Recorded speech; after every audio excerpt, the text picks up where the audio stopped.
Halo, perkenalkan nama saya Natasha, kelas 5B NIM 1052 811 03423. Untuk pertemuan kali ini kita akan fokus pada keterampilan pemecahan masalah, yaitu kemampuan untuk mengidentifikasi masalah, memahami penyebab, dan mencari alternatif solusi dan mempertimbangkan konsekuensinya. Keterampilan ini penting untuk membantu individu untuk mengambil keputusan yang matang dan terarah. Untuk lebih jelasnya, next video.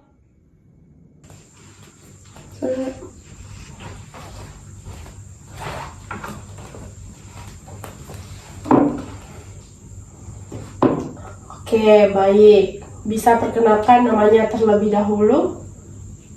Oke, baik Kak, perkenalkan nama saya Agustiawan. Saya sering dipanggil Agus di kampus, teman-teman panggil itu. Saya mahasiswa sosiologi semester 5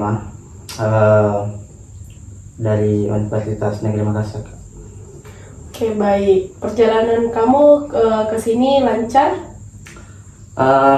Perjalanan alhamdulillah lancar Kak. Ada beberapa titik yang sedikit macet, tapi itu tidak mempengaruhi perjalanan saya pas kesini. Oke, kamu bisa menceritakan masalah apa yang kamu sedang rasakan kebelakangan ini? Baik Kak, jadi sekarang saya merasa bahwa masalah yang saya hadapi belakangan ini itu termasuk kecemasan juga, tetapi juga termasuk kesulitan saya untuk memanajemen waktu Kak, sehingga kayak tugas-tugas saya itu tugas kuliah kebanyakan menumpuk, apalagi saat ini saya lagi di tahap akhir semester. Nah, tentu banyak tugas-tugas dari dosen. Mungkin itu Kak untuk permasalahan saat ini. Baik, jadi masalah utamanya adalah kesulitan mengatur waktu dan sehingga tugas-tugas kamu menumpuk dan membuat kamu kewalahan. Betul begitu? Ya, betul Kak. Karena saking banyaknya mungkin Kak, makanya kayak kewalahan lah. Menurut kamu, apa yang membuat pengolahan waktu kamu ini menjadi sulit?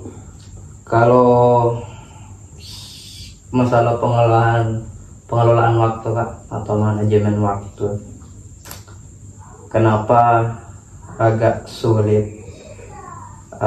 Karena soalnya saya sering menunda-nunda tugas Kak, jujur saya sering menunda-nunda tugas, dan kadang juga kayak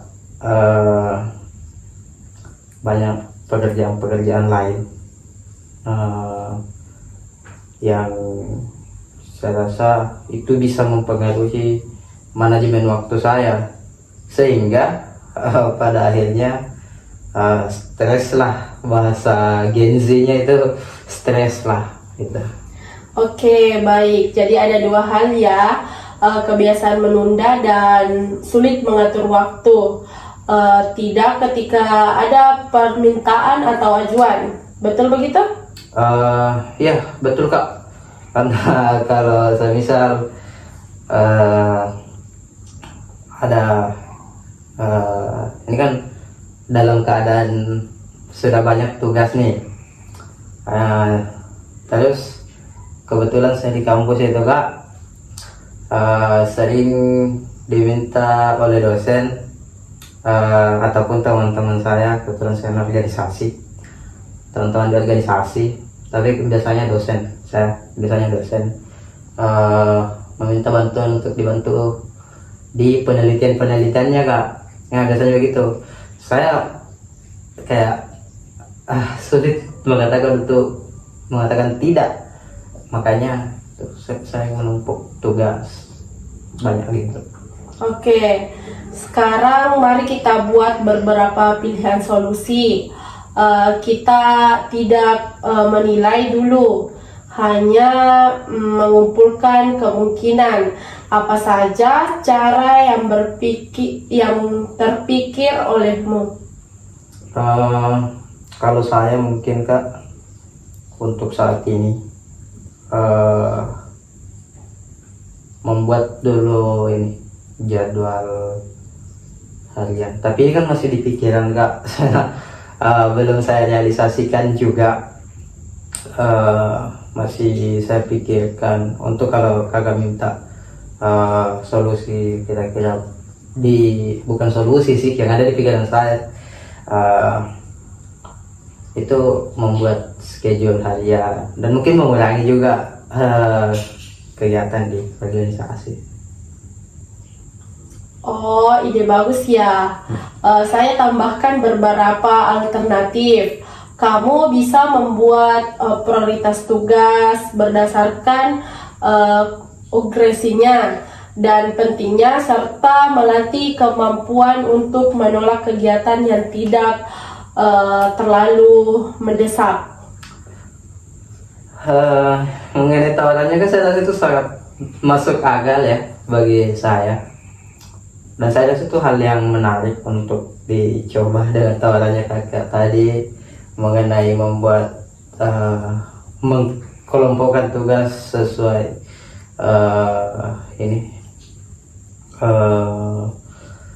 deadline ya, istilahnya di mahasiswa deadline-nya, dan berusaha untuk tidak mengambil kegiatan-kegiatan yang memiliki urgensi yang tidak terlalu penting. Saya rasa itu masuk akal Kak, boleh untuk dicoba.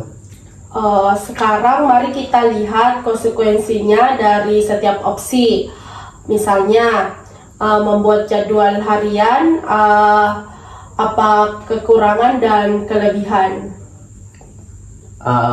Mungkin dari kekurangan atau kelebihannya itu, kalau saya semisal memikirkan untuk membuat jadwal harian atau kan, itu bisa saja ini manajemen waktu saya kan lebih terlarang pastinya kalau ada jadwal. Tapi satu kekurangannya Kak, dan ini saya rasa hal yang hal yang cukup penting bagi saya, yaitu kadang saya tidak disiplin untuk menjalankan jadwal yang saya buat sendiri Kak. Itu mungkin untuk Bagus.